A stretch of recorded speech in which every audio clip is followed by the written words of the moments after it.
Apa itu hidup? Hidup adalah perjalanan antara be dan di. Be, birth, di, death. Tapi si ada di antaranya. Apa itu si? Si adalah choice, pilihan. Memilih untuk hidup kekal atau mati kekal. Memilih untuk hidup rendah hati atau hidup dalam kesombongan. Memilih untuk kehidupan yang indah namun berujung kehancuran, atau kehidupan yang biasa tapi berujung berkat. Memilih untuk hidup dalam kekudusan atau dalam kubang dosa. Memilih untuk hidup nyaman atau menyenangkan hati Tuhan. Kita semua punya pilihan. Hiduplah bijak, pilihlah yang terbaik.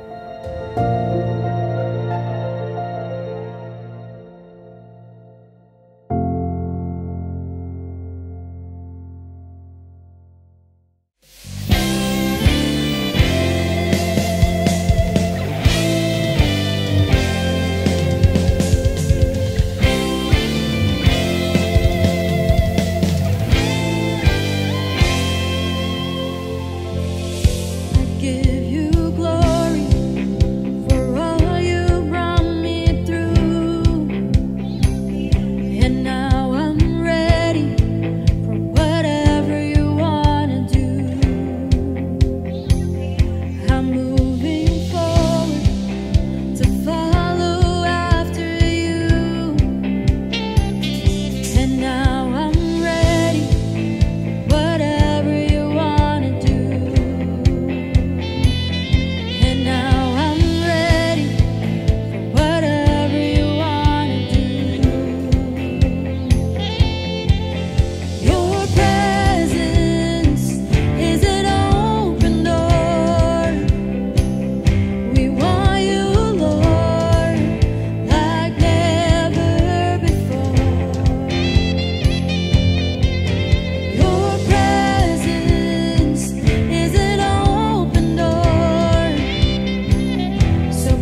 I give you praise.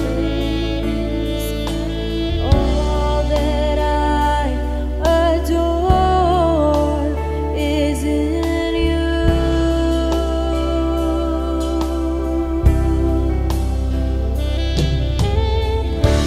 Lord, I give you my heart, I give you my soul. I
Selamat tahun baru jemaat NLCC yang berbahasa Indonesia yang dikasihi Tuhan dan jemaat Tuhan di mana saja.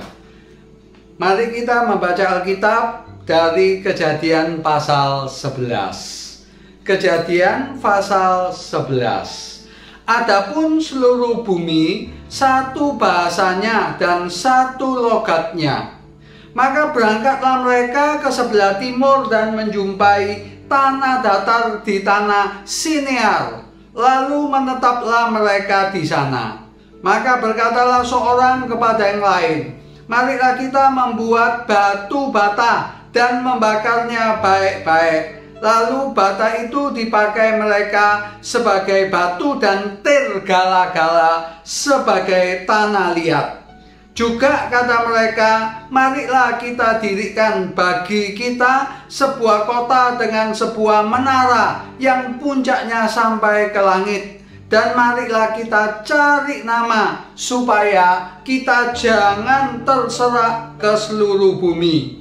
Lalu turunlah Tuhan untuk melihat kota dan menara yang didirikan oleh anak-anak manusia itu. Dan ia berfirman, mereka itu satu bangsa dengan satu bahasa untuk semuanya. Itu barulah permulaan usaha mereka. Mulai dari sekarang apapun juga yang mereka rencanakan, tidak ada yang tidak akan terlaksana. Baiklah kita turun dan mengacau balaukan di sana bahasa mereka, sehingga mereka tidak mengerti lagi bahasa mereka masing-masing. Ayat 8, demikianlah mereka diserahkan Tuhan dari situ ke seluruh bumi, dan mereka berhenti mendirikan kota itu. Itulah sebabnya sampai sekarang nama kota itu disebut Babel, karena disitulah dikacaukanlah Tuhan bahasa seluruh bumi. Dan dari situlah mereka diserahkan Tuhan ke seluruh bumi. Mari kita berdoa kepada Tuhan. Bapa yang di surga, terima kasih atas ibadah jemaat NLCC Bahasa Indonesia di Amerika maupun setiap jemaat yang mendengarkan firman-Mu. Basuh kami oleh darah Tuhan Yesus yang kudus. Waktu, ruangan, suasana diri kami kiranya dikendalikan Roh Kudus. Berbicaralah Tuhan, kami siap mendengarkan sabda-Mu. Ini doa kami dalam nama Tuhan Yesus. Amin. Ibu bapak jemaat yang dikasihi Tuhan, saya senang dan berterima kasih kepada Bu Sarah yang memberi saya bahan dari seorang pengkhotbah yang baik sehingga saya mendapat masukan. Juga terima kasih kepada Pak Riki yang memilih kitab Kejadian sebagai pokok pemikiran pada bulan ini. Kitab ini sungguh-sungguh kitab yang brilian. Sebelum saya membahas tentang Menara Babel, saya ingin memberi garis besar terlebih dahulu kitab Kejadian. Teologia, ajaran kitab Kejadian yaitu apa? Pasal 1-11, Allah itu pencipta. Juga pasal 3 bicara tentang dosa. Juga tentang Nabi Nuh berbicara tentang penghakiman Allah atas dosa. Dan berkaitan dengan Nabi Nuh juga berkaitan tentang anugerah Allah yang tidak berkesudahan. Pasal 12 sampai pasal 50 dengan tema pemilihan Allah dan janji Allah kepada Abraham, iman dan kebenaran. Dan yang topik selanjutnya pasal 12 sampai 50 adalah mengenai perjanjian antara Allah dan Abraham. 4 tokoh kunci pasal 12 sampai pasal 50 adalah Abraham, Ishak, Yakub, dan Yusuf. Bicara tentang pasal kunci, yaitu pasal 12 dari Kejadian, itu terjadi tahun 2000 sebelum Yesus lahir, yaitu kisah Abraham. Kisah Nabi Nuh kita tidak tahu terjadi tahun berapa. Juga kisah Menara Babel terjadi tahun berapa kita juga tidak tahu. Minggu lalu Pendeta Riki sudah bicara tentang Nabi Nuh dengan pertanyaan antara hidup atau mati. Satu khotbah yang bagus sudah disampaikan oleh Pendeta Riki. Ibu bapak yang dikasihi Tuhan, pada saat ini saya ingin memberi renungan tentang Menara Babel. Saya beri tema renungan saya yaitu apa? Monumen kesombongan. Ibu bapak yang dikasihi oleh Tuhan, bicara tentang Babel, kisah ini terjadi setelah kisah Nabi Nuh. Ada kesinambungan. Kisah tentang Nabi Nuh, lalu mereka pergi ke Sinear, wilayah Mesopotamia. Mereka mendirikan satu menara yang spektakuler. Apakah itu? Banyak ahli yang mengatakan kemungkinan itu zigurat, kuil seperti piramid dengan tinggi 90 meter dan lebar 90 meter. Mereka ingin membentuk satu bangunan supaya seluruh dunia, anak cucu mereka tahu bahwa mereka mampu berdiri sendiri. Ibu bapak yang dikasihi Tuhan, kemungkinan Menara Babel itu menara seperti zigurat, tapi bangunan yang luar biasa, bangunan yang raksasa.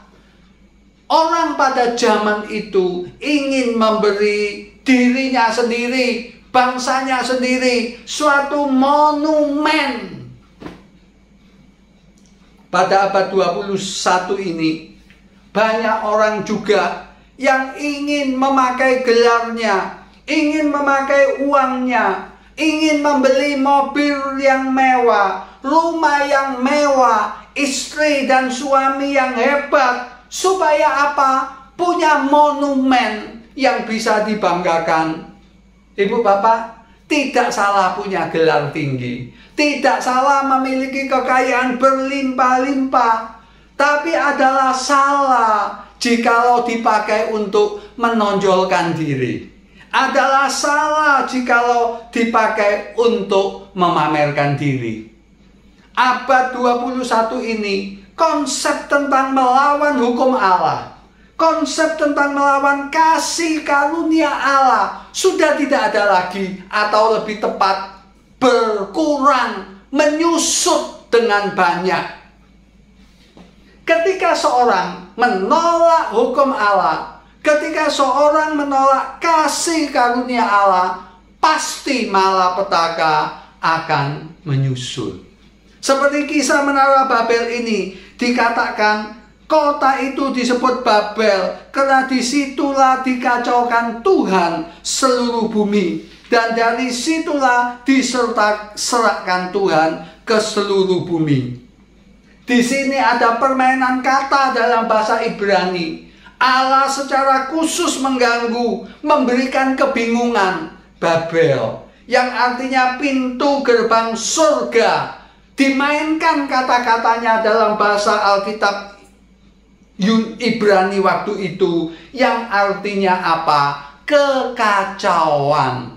Seharusnya pintu gerbang Allah akhirnya menjadi kekacauan.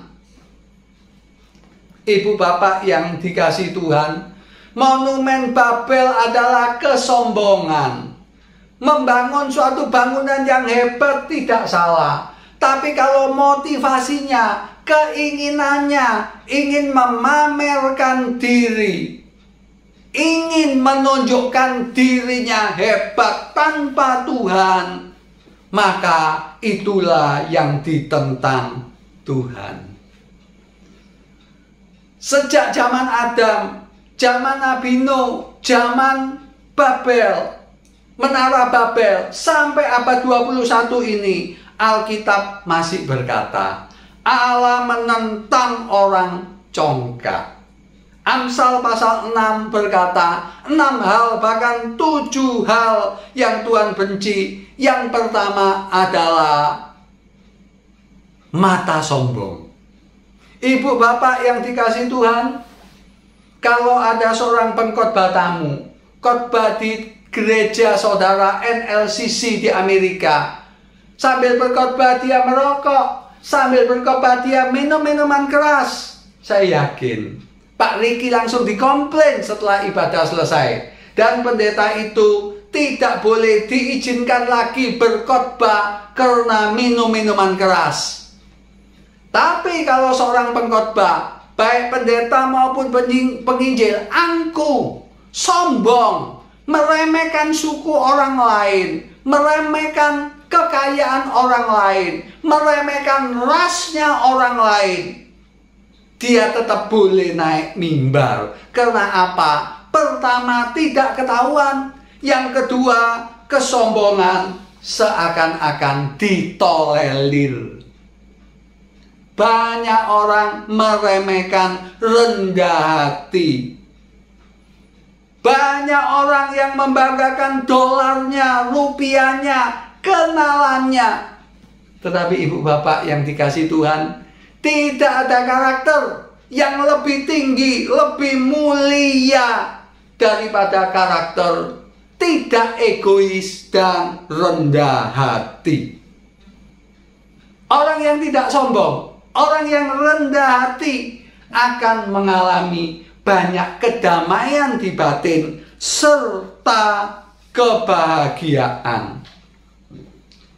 Ibu bapak yang dikasihi oleh Tuhan, orang yang sombong akan menjadi masalah dengan siapa saja yang mengenal dia.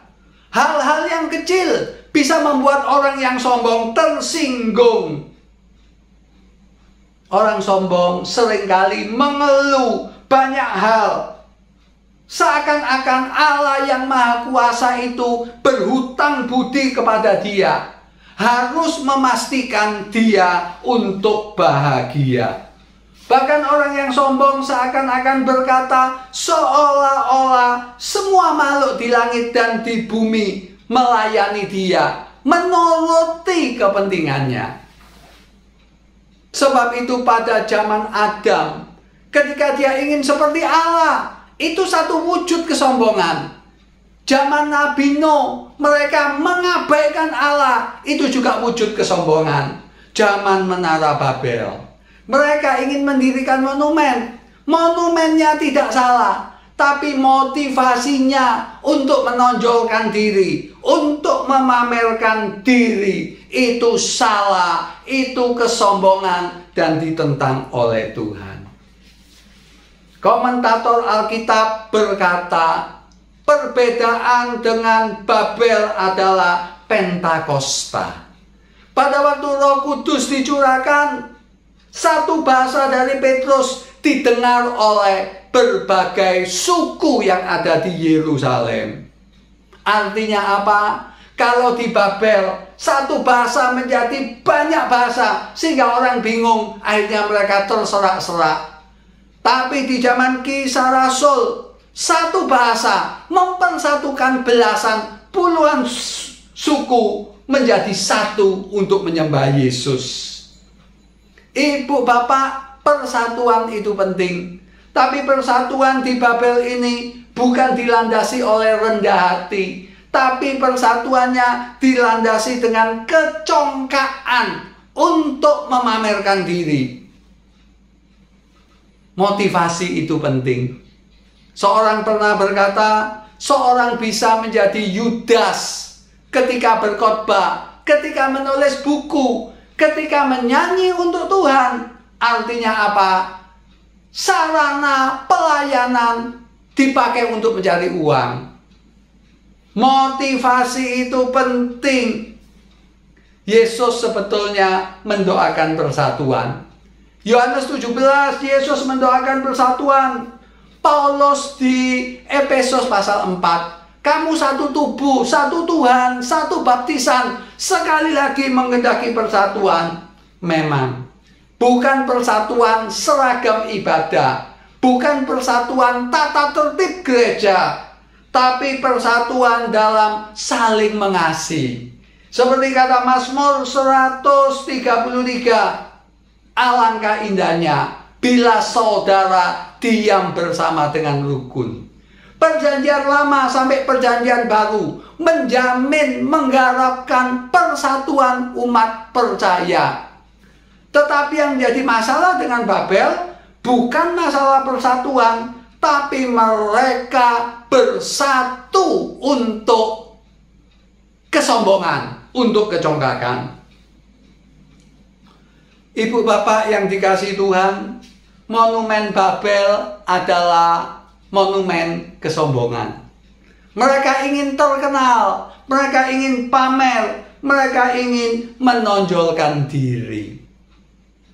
Sebagai seorang penginjil, kadangkala saya temui suami istri yang ingin bercerai. Saya tidak pernah mendengar alasan mereka bercerai, karena tidak bisa berbahasa lidah, karena tidak bisa berbuat mujizat. Tapi umumnya orang ingin bercerai karena merasa terhina, karena merasa pasangannya egois. Jadi kasusnya apa? Kasusnya adalah kesombongan. Kasusnya apa? Adalah kerendahan hati. Saudara, banyak masalah di antara manusia. Adalah masalah antara kerukunan satu sama lain, sopan santun satu sama lain, dan itu membutuhkan batin yang rendah hati. Seorang penulis Kristen pernah menceritakan tentang seorang yang mengejek kekristenan. Katanya dia begini, seekor kucing dicampur dengan anjing. Setelah mereka bertengkar sebentar, lama-lama bisa akur. Tapi ada seekor babi, seekor burung merak, seekor kambing dicampurkan dalam kandang. Selama 1 minggu mereka bertengkar, lalu bisa akur. Lalu dia kumpulkan orang Kristen aliran A, aliran B, aliran C, aliran D. Setelah 1 minggu dilihat, mereka ternyata tidak ada yang hidup. Maksudnya apa? Kadangkala orang Kristen tidak rukun karena masalah doktrinal. Tapi yang lebih penting lagi, yang namanya kekristenan kadangkala satu sama lain memang sulit rukun. Termasuk suami istri, orang tua dan anak, termasuk gereja Tuhan. Kita tidak bisa mempresentasikan, tetapi itu bisa terjadi. Menara Babel adalah contoh orang yang arogan, yang membuat Allah menentang dia. Di dunia kekristenan kadangkala terjadi suami istri cerai, retak hubungan. Gereja kacau, retak hubungan. Bisa jadi karena masalah doktrinal, tapi yang sering kali terjadi yaitu masalah apa? Saling menyakiti satu sama lain. Tidak mengampuni, harga diri yang tercabik-cabik, harga diri yang rapuh. Ibu bapak, apakah amanat Menara Babel untuk kita? Menara Babel amatannya untuk kita abad 21, yaitu kita harus pergi kepada Yesus Tuhan. Yesus Tuhan yang sepenuhnya Allah, sepenuhnya manusia. Di dalam Filipi pasal 2 ayat 1 sampai 11 berkata, yang dalam rupa Allah tidak menganggap kesetaraan sebagai Allah, tetapi mengosongkan dirinya. Ibu bapak, orang-orang dari Babel ingin memegahkan diri, ingin kelihatan hebat, ingin kelihatan top. Tapi Yesus berbeda. Dia adalah Allah yang disanjung oleh malaikat, yang memiliki seluruh dunia, yang memiliki seluruh alam semesta, yang menarik dia merendahkan hati, merendahkan diri, bahkan sampai mati di kayu salib. Di Filipi kita bisa melihat bagaimana Yesus merendahkan diri, memikirkan orang lain, melayani dan berkorban. Tidak seperti pendiri-pendiri Menara Babel. Bicara tentang Yesus, Natal, dia lahir di palungan. Jumat Agung, dia mati di atas kayu salib. Mengapa Jumat itu disebut agung? Mengapa tidak disebut Jumat itu kelabu? Mengapa tidak disebut Jumat itu tragis? Mengapa tidak dikatakan Jumat itu berdarah, tapi disebut Jumat itu agung? Sehari sebelumnya Yesus mencuci kaki Yudas yang mengkhianati dia, mencuci kaki Petrus yang meninggalkan Yesus, menyangkal Yesus. Betapa baik hatinya Yesus. Yesus tidak marah, Yesus tidak tersinggung. Yesus sama sekali tidak balas dendam. Tapi Yesus mati untuk Yudas, mati untuk Petrus. Dia memikirkan orang lain, dia melayani orang lain, dia berkorban bagi orang lain. Tidak seperti pendiri-pendiri Menara Babel yang ingin terkenal. Ibu bapak, berita Menara Babel yaitu berita tentang monumen kesombongan. Pasti dilawan Tuhan. Bicara tentang monumen Babel, bicara tentang ketinggian hati, arogansi yang membuat dia ingin disanjung orang, ditepuk tangani. Tapi berita baik dari Perjanjian Baru, Yesus mati menanggung dosa kita, Yesus bangkit. Secara teologis dia menanggung hukuman dosa kita, tapi secara teladan dia memberi contoh. Menara Babel ditinggalkan, teladanilah saya. Aku lemah lembut, aku rendah hati. Sebagai suami Kristen, sebagai istri Kristen, sebagai anak orang tua Kristen, sebagai pengurus gereja, sebagai anggota, kita diminta untuk meninggalkan Babel dan mengikuti teladan Yesus untuk rendah hati. Sebagai penutup renungan ini, bagaimana kita bisa meninggalkan Babel kita, mendirikan monumen untuk kecongkakan kita, kearogansian kita, tetapi bisa rendah hati seperti Yesus yang tidak ingin terkenal, tapi membiarkan tubuhnya dicabik-cabik untuk menanggung dosa saudara dan saya.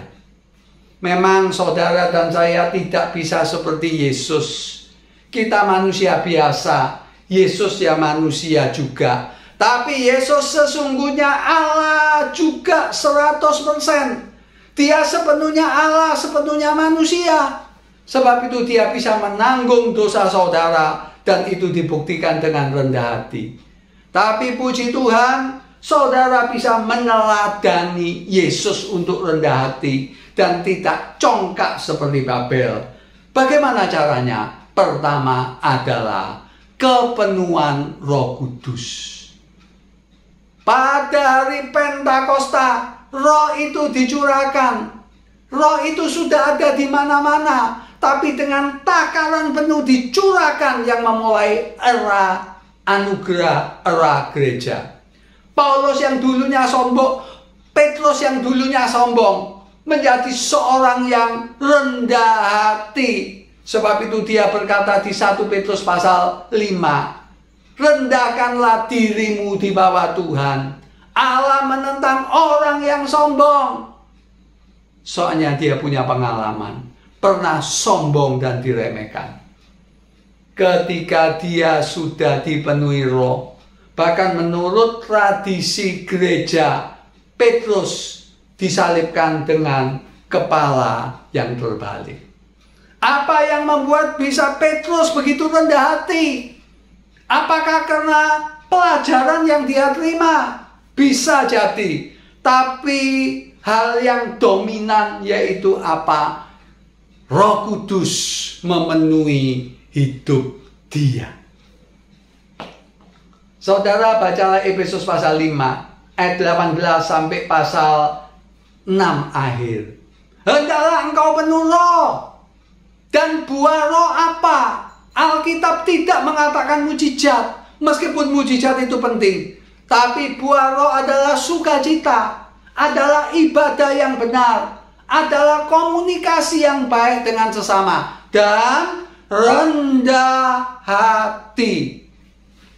Menara Babel ditinggalkan oleh Petrus, dan dia menjadi seperti gurunya, satu pribadi yang rendah hati karena dikendalikan, dipenuhi Roh. Sebab itu ibu bapak, setiap pagi berdoalah untuk dikendalikan Roh. Yang kedua, bagaimanakah saudara dapat rendah hati, menjadi suami istri yang tidak egois, menjadi pengurus gereja dan anggota gereja yang tidak suka mengkritik, yang bisa empati, simpati, sopan, menghargai orang lain. Setelah kepenuhan Roh setiap hari, saudara harus rajin berdoa. Pagi-pagi benar, waktu hari masih gelap, Yesus bangun. Tidak dikatakan Yesus bangun untuk minum Nescafe. Tidak dikatakan Yesus bangun untuk membaca koran Yerusalem Post. Tapi Yesus bangun untuk berdoa. Yakobus berkata apa? Kamu tidak dapat apa-apa karena kamu tidak berdoa. Ibu bapak, apa yang ibu bapak doakan? Mungkin kita mendoakan kesehatan, mendoakan keselamatan, tidak salah. Tapi doalah juga supaya tidak seperti sikap mendirikan Menara Babel, monumen kesombongan. Tapi berdoalah untuk kerendahan hati yang mendalam. Tentu saja doa tidak cukup. Pasangan dari doa yaitu apa? Belajar Alkitab. Ibu bapak, Alkitab adalah bahasanya Roh Kudus. Alkitab ditulis oleh ilham Roh Kudus. Alkitab adalah suara Allah. Sebab itu ibu bapak, belajarlah baik-baik Kejadian sampai Wahyu. Kalau bisa setiap tahun membaca 1 kali. Tapi yang penting bukan cepatnya, tetapi saudara membaca dan memahami. Sebab itu buku-buku tafsiran adalah penting. Saudara tinggal di negara yang maju, bahkan sekarang kita melalui sosial media, kita bisa menerima begitu banyak tafsiran. Kita sungguh hidup pada zaman yang beruntung. Apa artinya membaca Alkitab kalau tidak memahami? Dan yang keempat, seperti kata Pak Riki minggu lalu, ketaatan. Saudara ingat kata-kata Yesus. Orang yang membangun rumahnya di atas pasir, satunya membangun di atas batu yang besar. Sama-sama membangun, tapi fondasinya berbeda. Demikian pula banyak orang Kristen hanya mendengar firman Allah. Firman Allah, khotbah, PA dipakai hanya sebagai ilmu pengetahuan, informasi. Kita seperti pipa peralon, hanya dimasuki air, dilewati saja, tetapi tidak ada hasilnya. Alkitab berkata kepada kita, yang berbahagia bukan orang yang mendengar firman Allah. Tapi yang berbahagia adalah yang mendengar dan mempraktekkan. Nabi Nuh bukan hanya dengar, tapi membuat secara rinci baterainya sehingga sesuai instruksi Tuhan. Saudara, kalau saudara punya pegawai, disuruh masuk jam 9, dia masuk setengah 10. Disuruh masuk jam 9, dia masuk jam setengah 7 pagi. Saudara akan berkata, wah ini pegawai nantang saya. Pegawai ini tidak sopan, ngeminter, sok, tidak tahu diri. Itu pegawai yang derajatnya sama dengan kita.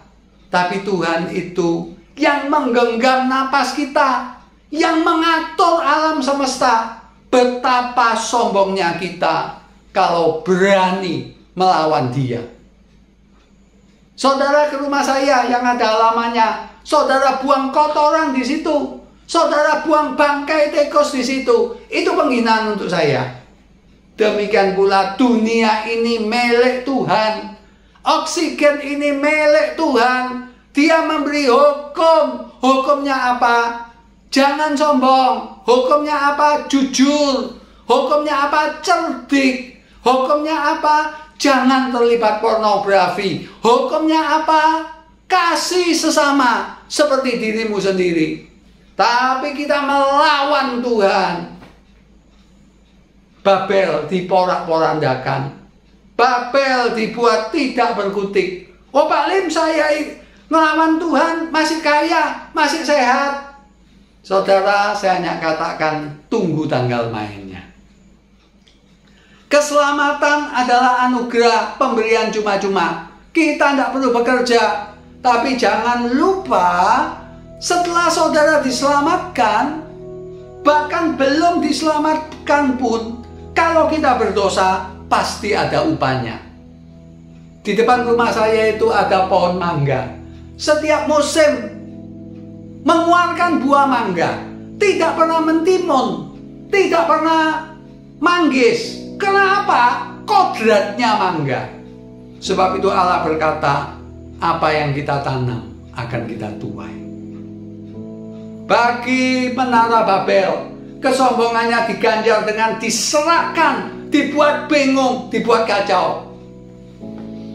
Untuk saudara dan saya, ketika kita sombong, ketika kita tidak jujur, ketika kita meremehkan orang lain, ketika kita pilih kasih, apa yang terjadi? Hati kita tidak tenang. Tidak ada damai sejahtera, tidak ada sukacita, dan doa kita hanya menembus plafon saja. Tidak bisa naik lebih tinggi lagi. Saudara, Alkitab berkata, aku datang supaya kamu memiliki kehidupan berkelimpahan.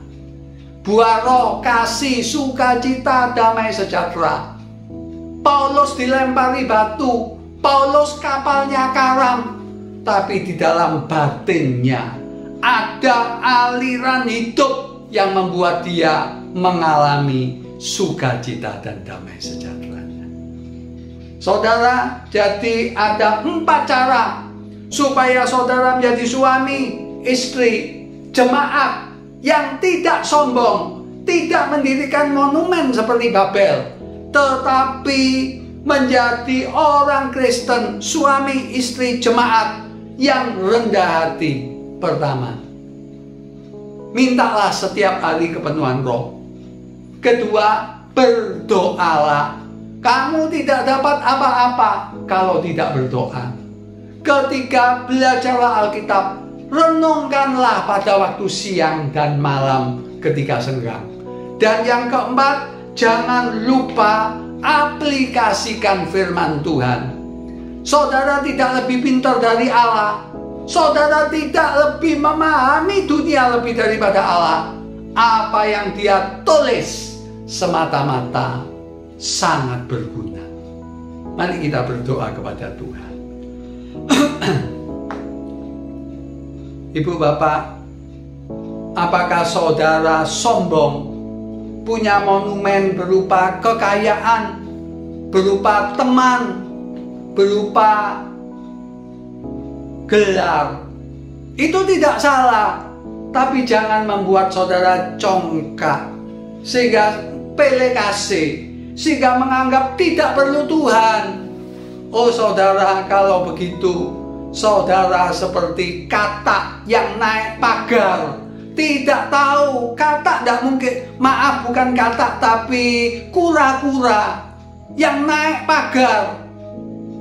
Pasti kalau dia naik di pagar ada orang yang menaikkan. Demikian pula saudara, kalau saudara merasa mampu karena usaha saudara, saudara salah besar. Kemampuan kita ini kepurusan Tuhan. Selanjutnya, bagi saudara yang kurang setia berdoa, kurang setia membaca Alkitab pada awal tahun ini, baiklah saudara berjanji, berkomitmen untuk mulai melakukan firman Allah, yaitu berdoa dan membaca Alkitab. Mari kita meresponi firman Tuhan ini dengan berdoa di dalam hati saudara masing-masing. Mari kita berdoa.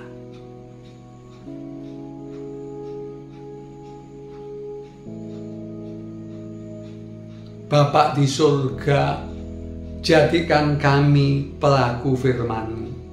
Tolong kami tidak sombong, tapi kami rendah hati. Tolong setiap hari kami berdoa dan membaca firman-Mu. Terima kasih dalam nama Tuhan Yesus. Amin.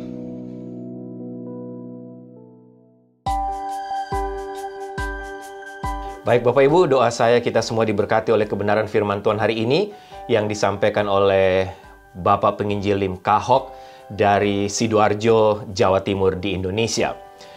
Doa saya melalui kebenaran firman Tuhan hari ini yang disampaikan oleh hambanya, kita semua Bapak Ibu dan saya, kita bisa sekali lagi mengambil pilihan yang tepat sesuai dengan khotbah hari ini. Ya, atas nama Gembala, Pendeta Jemaat dari NLCC Indonesia Ministry, mengucapkan terima kasih sekali lagi untuk Bapak Penginjil Lim Kahok yang sudah menyampaikan kebenaran firman Tuhan hari ini, yang sudah melayani bersama-sama dengan ibadah online dari NLCC Indonesia hari ini. Tuhan Yesus memberkati Bapak Penginjil Lim Kahok dan Ibu dan seluruh keluarga di Indonesia, khususnya di Sidoarjo. Terima kasih Pak Kahok. Ya, sekali lagi Bapak Ibu, Bapak Penginjil Lim Kahok adalah salah satu dosen senior di Institut Injil Indonesia di Batu Malang, di mana saya dan Ibu Sarah dulu bersekolah di Sekolah Teologi di I3. Dan Pak Penginjil Lim Kahok sempat mengajar saya dan Ibu Sarah dari tingkat 1 sampai tingkat 3. Sehingga saya dan Ibu Sarah banyak diberkati melalui pelayanan dari Pak Kahok. Ada beberapa pengumuman. Yang pertama, Bapak Ibu, seperti Bapak Ibu ketahui, hari ini memang kita tidak ada kebaktian atau ibadah in person di chapel, karena kita akan gabung bersama dengan kebaktian yang bahasa Inggris jam 10. Dan setelah kebaktian jam 10, kita akan ada acara brunch, ada acara piknik untuk semua jemaat. Tapi minggu depan, tanggal 16 Januari, kita akan kembali, akan ada ibadah in person di chapel. Online tetap ada minggu depan, tapi kita juga akan ada ibadah secara in person di chapel. Dan minggu ini yang berulang tahun, tepatnya hari ini, yaitu Ibu Nana, Ibu Lina. Ibu Nana, Tuhan Yesus berkati, selamat ulang tahun. Ibu Nana yang berulang tahun tepatnya hari ini tanggal 9 Januari. Tuhan berkati Ibu Nana dan berkati semua pelayanan, bahkan pekerjaan, bahkan seluruh keluarga. Baik jemaat yang kekasih, tundukkanlah kepalamu, arahkanlah hatimu kepada Tuhan dan terimalah berkat Tuhan. Anugerah keselamatan dari Tuhan Yesus Kristus, kasih sayang yang tidak berkesudahan dari Allah Bapa, serta penyertaan dari Roh-Nya yang kudus, kiranya menyertai engkau sekalian mulai hari ini sampai Maranatha Tuhan Yesus datang kembali. Haleluya. Amin.